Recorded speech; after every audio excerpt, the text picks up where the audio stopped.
Hi friends, welcome to my channel Sreeth and Sreeja 456. Please do subscribe. మా ఆయన సినిమాలైతే వేశారు కదా! సినిమాలైతే అయిపోయింది. మొన్ననే ఇరుముడి కట్టుకున్నారు. ఇంకా శివరాత్రి 2 డేస్ ఉందన్నప్పుడు ఇరుముడి కట్టుకొని మా ఆయనైతే శ్రీశైలం అయితే వెళ్ళారు. ఈ శివరాత్రి అయిపోయిన మరుసటి రోజు మార్నింగ్ అయితే వచ్చారు మా ఆయన. ఇరుముడి వేసి మాల అయితే తీసి మార్నింగ్ అయితే వచ్చారు. ఇంకా బియ్యంనైతే నైవేద్యంగా వండి ఒక 5 మందికైతే పెట్టాలి. అందుకే వడిబియ్యం అయితే వండుతున్నాను. ఫస్ట్ అయితే వంకాయలు కట్ చేసి వంకాయ కర్రీ అయితే చేస్తున్నాను కట్టెల పొయ్యి పైన బయట. లోపలైతే పరమాన్నం కోసం అయితే లోపల పెట్టాము. ఇదైతే శివరాత్రి మరుసటి రోజు కాబట్టి మేమైతే ఫాస్టింగ్ ఉన్నాం. ఫాస్టింగ్ అయితే విడవడానికి మేమైతే గుడికైతే వెళ్ళాము. గుడికి వెళ్ళి దేవుని దర్శనం చేసుకొని అక్కడే అన్నదాన కార్యక్రమం ఉంటే అక్కడే అన్నం తినేసి వచ్చాము. వచ్చిన తర్వాత మా ఆయన కూడా వచ్చారు. ఇంకా అప్పుడే వడిబియ్యం వండుదామని చెప్పేసి వండుతున్నాను బయటైతే. ఇవైతే వండడానికైతే నాకు ఒక 2 అవర్స్ పట్టింది. నేను ఒక్కదాన్నే వంట చేశాను కాబట్టి. ఇంకా వడిబియ్యం స్పెషల్ అయితే వంకాయ, ఆలుగడ్డ, ఇంకా సాంబార్, పరమాన్నం, ఇంకా అన్నం అయితే వండాను. మార్నింగ్ 11కి అలా స్టార్ట్ చేస్తే 1 వరకైతే వంటలైతే అయిపోయాయి.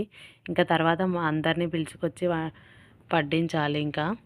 ఇంకా ఊళ్ళలో మధ్యాహ్నం పూట అయితే ఎవ్వరు ఉండరు. అందరూ కూలికి వెళ్తారు. ఇంకా ముసలోళ్ళు ఎవరైనా చిన్న పిల్లలు మాత్రమే ఉంటారు. ఇంకా వాళ్ళనే తోలుకొచ్చి వాళ్ళకైతే పెట్టాను. ఇంకా ఊళ్ళో అందరు శివమాలలు వేసిన వాళ్ళు ఉంటారు కదా! అందరూ ఈరోజే వండారు వడిబియ్యం అయితే. రేపు మళ్ళీ అమావాస్య ఉందని చెప్పేసి అందరూ ఒకటే రోజు వండి అందరూ పిలుస్తుంటే ఎవరింటికి వెళ్ళలేదు నేనైతే. ఇంకా నేనే వంట చేస్తూ ఉన్నాను. ఇంకా వంకాయ కూర అయితే కట్టెల పొయ్యి పైన చేస్తుంటే మాడిపోతుంది. సిలిండర్ అయితే సిమ్‌లో పెట్టుకొని వంట చేయొచ్చు. కట్టెల పొయ్యి పైన కదా! ఎక్కువ సిమ్‌లో పెట్టడానికి కూడా రాదు. ఒక పక్కకైతే ఆలుగడ్డ, వంకాయ ఉడుకుతుంటే ఇంకా పప్పు కుక్కర్‌లో పప్పయినా వేద్దామని చెప్పేసి లోపలికైతే వచ్చాను. అప్పుడే పరమాన్నం అయిపోయింది అయ్యింది. పప్పు కుక్కర్‌లో అయితే శనగపప్పు కొంచెం, కందిపప్పు కొంచెం అయితే వేసి, కొంచెం పసుపు, కొంచెం ఆయిల్ అయితే వేసి ఉడకనిచ్చాను పొయ్యి పైన పెట్టి.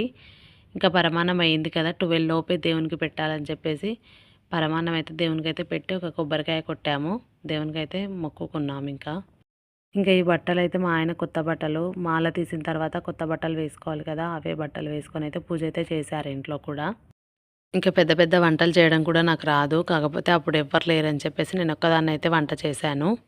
ఇంకా కలర్ రైస్ అయితే వండుదామని చెప్పేసి కట్టెల పొయ్యి మీదైతే అన్నం గిన్నె అయితే పెట్టాను. బియ్యం అయితే కడిగి ఒక పక్కకు పెట్టుకున్నాను. ఇంకా ఆయిల్ పోసి బిర్యానీ మసాలాలు అవన్నీ వేసి అల్లం ఎల్లిగడ్డ, కొంచెం ధనియాల పొడి అయితే వేశాను. అవి ఉడికిన తర్వాత వాటర్ అయితే పోయాలి. వాటర్ మొత్తం మసిలిన తర్వాత ఇంకా కడుక్కున్న బియ్యం అయితే వేసుకోవాలి వాటర్‌లోకి. ఇంకా ఈ బియ్యం అయితే పొల్లు పొల్లయింది అన్నం. కాకపోతే మేకులు మేకులుగా అనిపించింది. ఎందుకంటే ఇవి పాత బియ్యం. కొన్ని వాటర్ ఎక్కువగా పోసేదుండే. నేనైతే కొన్ని తక్కువగా పోసాను కాబట్టి నాకైతే తినడానికి మంచిగానే అనిపించింది. కానీ ముసలోళ్ళకి తినడానికి రాలేదు ఈ అన్నం. ఇంకా అన్నం వండాను. అన్నం ఒక పక్కకు పొయ్యి మీద అయితే పెట్టి ఉడకనిచ్చాను. ఇంకా లోపలికైతే వెళ్ళాను. మొత్తం పప్పయితే వాటర్ ఎక్కువై మొత్తం పొంగిపోయింది. నేనెప్పుడు పప్పు చేసినా ఎప్పుడు ఇలానే అవుతుంది. పొంగిపోతుంది ఎప్పుడు. అందుకే నాకు పప్పు చేయాలంటే కూడా అంత ఇష్టం ఉండదు. నేనెక్కువ అందుకే పప్పు చేయను. ఇంకా మధ్యాహ్నం అయితే వంటలైతే చేస్తున్నాము.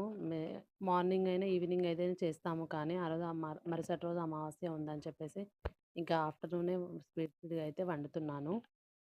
ఆ టైంలో నాకు హెల్ప్ చేయడానికి కూడా ఎవ్వరు లేకుండే నేనొక్కదాన్నే చేశాను. ఫస్ట్ టైం ఇలా వంటలు నేనొక్కదాన్ని చేయడం. ఇంకా తర్వాత వంటలన్నీ అయిపోయిన తర్వాత ఆ వంటలైతే మొత్తం లోపల పెట్టేశాను.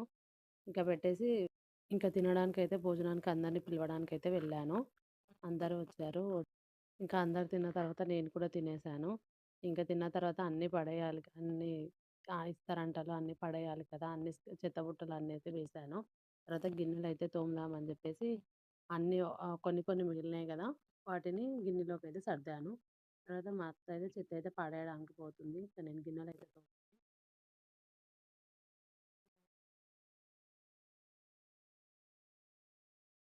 కట్టెల పొయ్యి మీద చేసినా గదా! మొత్తం ఇంకా కర్రీ గిన్నెకైతే నేను పూత పూయడం గూడా మర్చిపోయినా. అలానే వండాను. అది తోమడానికి ఒక 10 మినిట్స్ అట్లా పట్టింది. మొత్తం ఇంకా మనం వీడియోస్ తీసే దాంట్లో మనమున్నాం. అదైతే మర్చిపోయినా నేను పూత పూయడం అయితే. ఇక వీడియో తీసుకుంటూ వంట చేయాలి అంటే కొంచెం కష్టమే కదా! అందుకే దాంట్లో మర్చిపోయాను. ఆ గిన్నెలైతే మొత్తం తోమాను. తోమిన తర్వాత ఇల్లైతే మొత్తం ఊడ్చుకొనొచ్చాను నీట్‌గా. ఇంకా అప్పటికే మా ఇంట్లో మోటార్ అయితే ఖరాబయింది. మళ్ళీ సంపులో నుంచి నీళ్ళు తోడుకొని తోమాను. ఇంకా అన్నం అయితే వేస్ట్ చేయొద్దు అంటారు. అందుకే అన్నాన్నయితే మళ్ళీ నైట్ గూడా తిన్నాం. కొంచెం మిగిలితే కర్రీస్ కూడా కొంచెం మిగిలాయి. మా పిల్లలైతే ఆశకు వేయమంటారు. మళ్ళా తిననే తినరు. మొత్తం సల్తున్నారు. అందుకే కొద్ది కొద్దిగా అయితే పెట్టాను మా పిల్లలకి. ఆ రోజు స్కూల్‌కి కూడా వెళ్ళలేదు. స్కూల్ లేదని జెప్పేసి. ఇంక ఇంటికాడనే ఉన్నారు గదా! మధ్యాహ్నం వండితే ఈవినింగ్ వరకు 3, 4 టైమ్స్ పెట్టించుకున్నారు. తినరు. సల్తనే ఉన్నారు.